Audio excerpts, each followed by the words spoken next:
식욕 억제제를 처방받아서 먹고 있는데 그 두근거리는 느낌이 좋습니다. 이럴 수도 있나요? 라는 질문이에요. 그런데 이 두근거림 자체는 그냥 두근거림일 뿐이거든요. 그래서 그 느낌 자체가 기분 좋게 느껴질 수가 있어요. 보통 우리 식욕 억제제를 먹는다고 하면은 중추신경계를 흥분시켜서 두근거리는 현상이 나타나게 되는 건데 대체로 이렇게 인위적인 두근거림이 생기면 불안감을 느끼는 경우가 많거든요. 근데 가끔 저도 느껴본 적이 있는데 이런 간혹 가다가 두근거림이 조금 약간 플러스적으로 느껴질 때가 있기도 해요. 일반적이지는 않는데 어떠한 내가 뭔가 일이나 이런 것을 진취적으로 하려고 할 때 약간 격양된 상태라고 해야 되나? 이런 고양감 이런 게 조금 필요하다라고 할 때는 그 흥분 상태가 일과 어우러져서 좀 기분 좋게 느껴졌던 것 같아요. 근데 이런 긴장에 흥분이 더해지다 보니까 그 당시는 좋지만 그 환경이 딱 끝나거나 사라지는 순간 엄청나게 다운이 되고 또 지치게 되고 그리고 이제 실제로 이런 향정신성 식욕억제 약물을 쓰시는 분들이 약간 우울증으로 나타나는 현상이 이런 비슷한 원리에 의해서 나타나게 되는 경우가 많다라고 볼 수가 있는 거고요. 만약 이런 두근거림이 좋게 느껴진다면 그럼 식욕억제제 를 먹는 것에 문제가 없지 않을까 하는 생각을 하실 수도 있을까 봐 제가 좀 경각심을 드리기 위해서 이런 말씀을 좀 드려보고 싶어요. 식욕 억제제에 대한 문제성은 제가 앞전에도 수시로 잔소리하듯이 늘 해왔기 때문에 각설을 하고 조금 이번엔 다른 방향으로 한번 근본적인 문제를 한번 제시를 해볼까 생각을 합니다. 어떤 부분이냐면 그 카톨릭대 서울 성모병원의 전 원장님이 계세요. 지금은 현 원장님은 아니고 전 병원장님이 이런 얘기를 한 적이 있는데 모든 살아있는 생물체는 일생 동안 한정된 심박수와 호흡수를 가지고 있으며 그런 이유로 심박수와 수명은 역상관 관계가 있다라고 얘기를 하셨어요. 실제로 인간이 살아가는 데 있어서 한정된 심박수가 있다는 연구 결과가 제법 있습니다.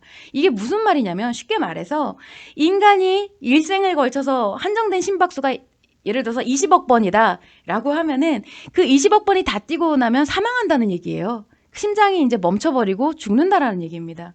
그래서 어떻게 보면 좀 괴담 같지만 이것과 관련해서 실제로 사망 나이를 추정을 해볼 수가 있는 연구가 있거나 아니면은 심장마비로 사망을 했던 사람들을 이제 역추적해서 연구한 결과 빈맥이라고 하죠. 빠르게 박동하는 것을 그 횟수와 심장마비가 오는 확률이 일치한다라는 연구 결과가 있어요. 그리고 반면에 또 이런 이야기도 있죠. 일명 우리가 이제 스포츠 심장이라고 얘기를 하는데 운동 선수들의 심장은 운동을 격하게 하다 보니까 심박의 강도가 엄청 세지죠. 박동을 하는 강도가 막 심장이 터질 것처럼 되잖아요. 운동을 격하게 하다 보면.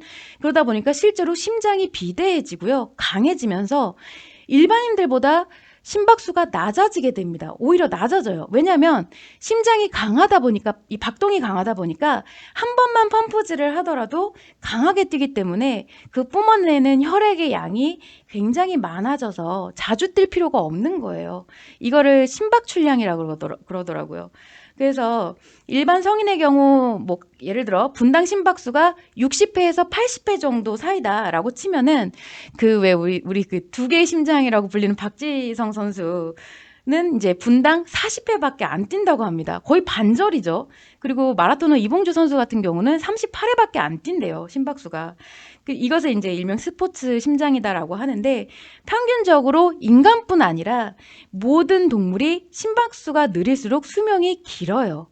코끼리, 뭐 거북이, 고래 이렇게 뭐 약간 심박수가 느린 생물들이 수명이 깁니다. 이렇게 보면은 가뜩이나 심박수가 한정된 상황에서 인위적으로 약물을 통해서 심박수를 빠르게 해놓는다라고 하는 거는 수명을 깎아먹고 있다라는 것밖에 얘기가 되질 않겠죠. 그래서 약물로 심박수가 빨라진다고 해서 뭐 운동할 때처럼 우리가 막 심장이 터질 듯 막 강도가 세지는 않기 때문에 그렇다고 뭐 딱히 심장이 단련이 되는 것도 아니에요. 그렇죠? 그렇기 때문에 그냥 막 빈맥으로 막 계속 두근두근 하면서 심장만 계속 열일을 하게 되고 앞으로 한정되게 살아가야 될 이 심박수를 계속 차감만 시키고 있다라는 거. 근데 이렇게 굳이 이 심박수를 빠르게 하지 않아도 인간은 살아가다 보면은 스트레스를 받으면 받을수록 그때그때 심박수가 높아집니다. 빨라져요. 물론 이제 의학이 발전을 하게 되면서 우리가 이제 질병으로 사망하는 확률이 현저히 낮아졌죠. 그러다 보니까 예전처럼 온전히 내가 가진 그 심박수를 다 쓰지도 못하고 죽지는 않아요. 그러다 보니까 언뜻 보기에는 심박수 상관없이 인류의 수명이 길어진 거 아니야? 라고 생각할 수가 있는데 그게 아니라 만약 질병 없이 건강하다라고 했을 때는 결국 이 수명의 최종 한계치는 심박수를 벗어날 수가 없다라는 것을 간과해서는 안 된다라는 거죠. 그래서 여러분이 장수를 하고 싶다. 난 정말 질병 없이 건강하게 살아서 장수를 하고 싶다라고 했을 때는 스트레스 필히 줄이셔야 되고요. 심박수를 빠르게 하는 이 스트레스를 줄이셔야 되고 이런 약물로 인해서 인위적으로 심박수를 뛰게 해서는 절대 안 된다라는 거죠. 그래서 만약에 차후에는 의학이 계속 발전을 하다 보면 인공심장도 생겨날 수가 있을 거고요. 그리고 뭐 심박수를 다 쓰기도 전에 질병으로 사망할 수도 있지만 적어도 굳이 내가 인위적으로 이렇게 심박수를 시키고자 할 때는, 그러니까 예를 들어서 식욕억제제를 처방받는다. 이럴 때는 사실 의사분들이 이런 안정성까지 경고를 좀 해줘야 된다라고 저는 생각을 합니다.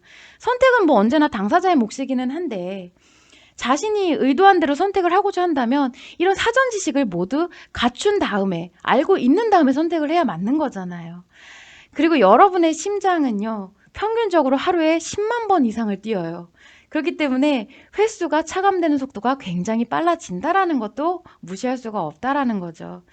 어쨌든 이런 소소하고 근본적인 문제만 봐도 인위적인 두근거림이 단순히 기분 좋게 느껴진다고 해서 문제가 없지만은 않다는 점을 꼭 참고를 하시면 식욕 억제제에 대한 이런 합리화를 좀 깰 수가 있을 거예요. 사실 이런 거는 다 합리화거든요. 식욕 억제제가 안 좋다는 건 누구나 다 알아요. 언제나 우리의 인체를 인위적으로 작용시키는 거는 인위적으로 작용시키는 특히 약물은 독이에요.